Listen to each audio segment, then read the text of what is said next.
Vous connaissez la chanson, vu que c'est une partie 2, je recommande vivement d'écouter la première avant celle-ci. Ça aura déjà beaucoup plus de sens.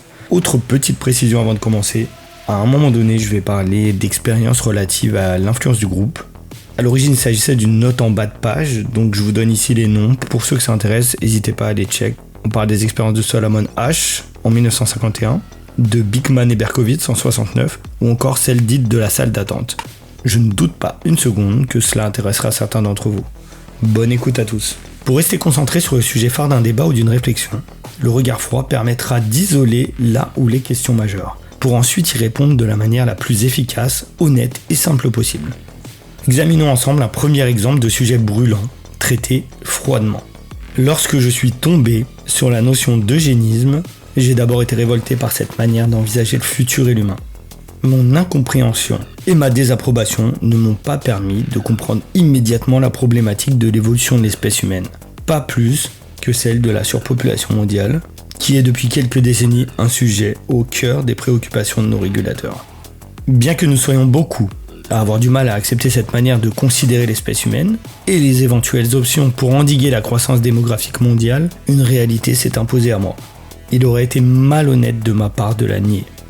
Oui, il n'est pas acceptable, ni même raisonnable, de laisser la croissance démographique suivre son courant naturel. Oui, la surpopulation est une menace à long terme et trouver une ou des solutions s'avère indispensable pour sécuriser le futur. Bon, ta dystopie, tu la veux maintenant ? Ou est-ce que tu préfères attendre de voir quelles seront les solutions adoptées dans l'urgence, une fois que les courbes démographiques se seront envolées ?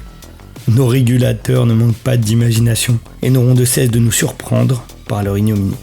C'est froid, le sujet n'est pas réjouissant, mais il n'est pas envisageable de se mentir à soi-même et nier la légitimité de cette réflexion. Que l'on y pense ou pas, le sujet est bien réel et va influencer le futur. Prendre conscience de cette notion et admettre que le sujet est préoccupant ne fait pas de nous des alliés de la régulation, de la pensée eugéniste, ni même des partisans du contrôle actif de la natalité. Afin de parler des perspectives d'évolution de notre espèce, d'anticiper et visualiser, même maladroitement, ce à quoi pourrait ressembler notre futur, il est indispensable d'adopter une approche un minimum froide et détachée. Commencer à crier au complot dès que l'on parle de l'inquiétant désir de dépopulation de certains, nier ou écarter les variations et disparités démographiques de la réflexion ne peut que limiter notre lucidité et nous empêcher de fournir une analyse ne serait-ce qu'un peu pertinente. Le regard froid permet de se détacher de ses émotions. Prenons un second exemple, un sujet double sur lequel on peut constater le même schéma global. Notons la première notion. On peut comparer les humains qui ne disposent pas du pouvoir de contrôler leur propre vie à d'autres espèces, à du bétail par exemple. Et une seconde notion, les systèmes les plus fonctionnels ou performants, selon des critères comme la productivité pure par exemple, sont ceux qui écartent totalement la vision unitaire et ne prennent en compte ni la volonté des individus, ni leur bien-être.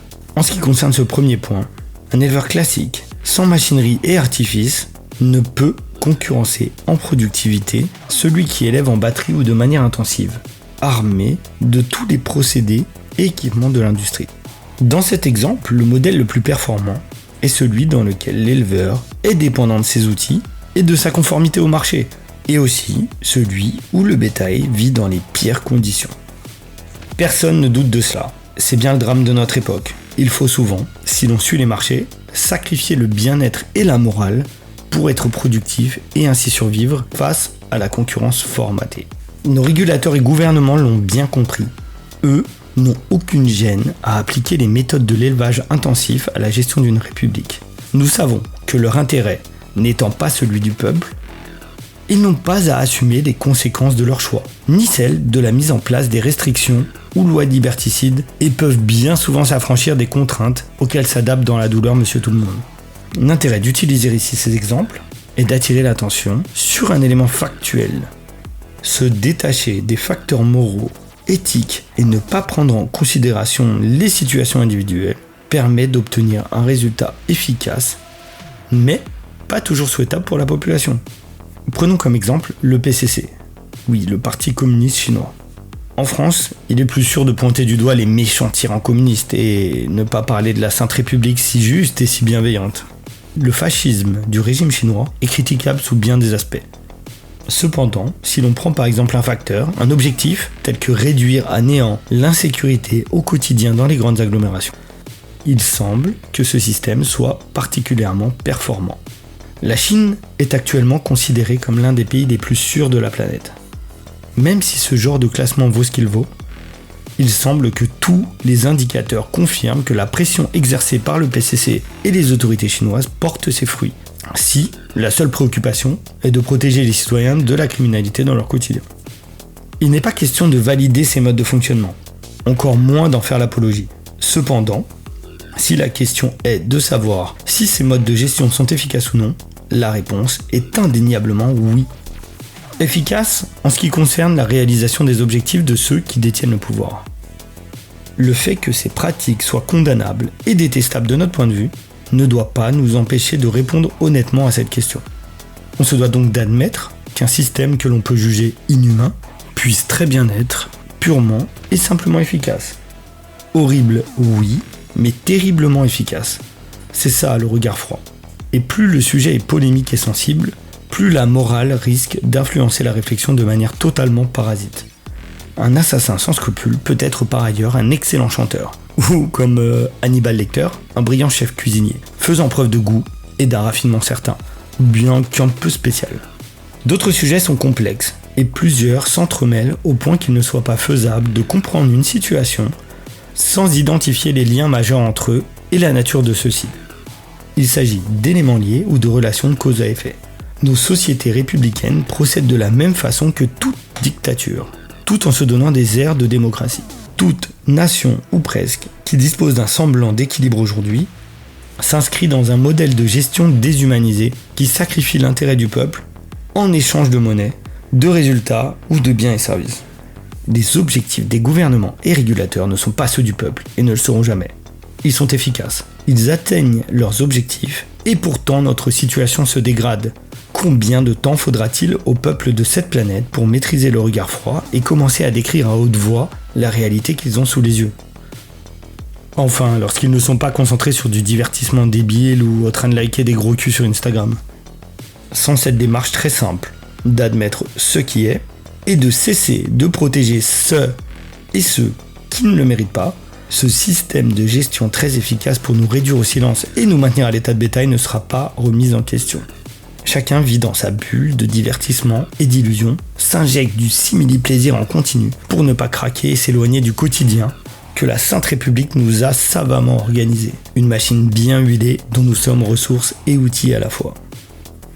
Une pièce de théâtre dont la plupart sont à la fois les acteurs et le public sans même en comprendre le scénario.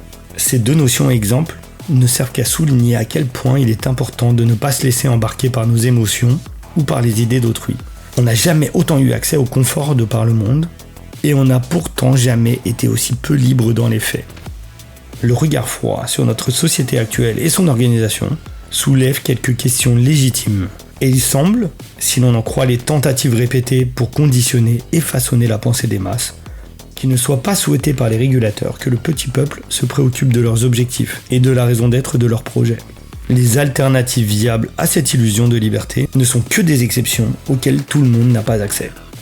Seul l'accès au bonheur par la passion ou par la gestion d'un rapport entre les besoins ressentis et les ressources accessibles permettent de s'affranchir dans une certaine mesure des parois de cette prison. On peut acheter un certain degré de liberté, comme essayer d'organiser au mieux un petit espace rassurant et agréable au sein duquel chercher l'une des nombreuses formes du bonheur. Comprends-moi bien. Oui, on se tutoie toujours. Je ne glorifie pas le regard froid, mais l'un des principes fondateurs de l'idéologie spectrale est de comprendre les méthodes de nos opposants et de les utiliser pour tenter de contenir ou limiter la menace que ceux-ci représentent. Sans écarter nos croyances et émotions, qui ne sont d'ailleurs pas toujours les nôtres, on ne peut pas toujours comprendre ce que l'on a sous les yeux. De trop nombreux individus revendiquent les idées d'autrui sans même savoir d'où elles viennent, ni quel est l'agenda des promoteurs de celles-ci. Individuellement, ces gens, qui ne font que singer et obéir, sont insignifiants et inspirent même la pitié dans la majorité des cas. Tous ne sont pas faits pour comprendre et remettre en question ce système. Peut-être sont-ils même bien plus heureux comme cela. On remarque tout de même que plus ils sont nombreux à répéter le même mensonge, inconsciemment ou pas, plus ils peinent à dissocier la réalité de la fiction. Notre rôle ne sera jamais d'essayer de changer la façon de penser d'autrui. Nous aimerions d'ailleurs que nos opposants n'essaient pas non plus d'imposer une fiction à l'ensemble de la population. Ce refus n'est pas totalement un choix. Mais alors que certains semblent être de bons esclaves sur mesure, d'autres ne parviennent pas à occulter ce qu'ils voient et ressentent. C'est à ceux-ci de trouver leur voie respective et la paix que procure un certain équilibre. Je pense pouvoir conclure pour le moment cette partie en reprenant un propos récent de Paul Morera, journaliste et écrivain, qui rappelait qu'un journaliste se doit d'essayer de rester objectif, ce qui n'implique pas nécessairement d'être neutre. Il en va de même pour ceux qui prétendent défendre une idéologie sans pour autant changer radicalement d'avis. Nous sommes en droit d'exiger d'eux qu'ils cessent de nier ce qu'ils voient uniquement par conformisme et recherche de facilité. Le jour où ceux-ci se retrouvent isolés du groupe et parlent avec sincérité, force est de constater que nous partageons effectivement la même réalité et que seule la perception de celle-ci est variable.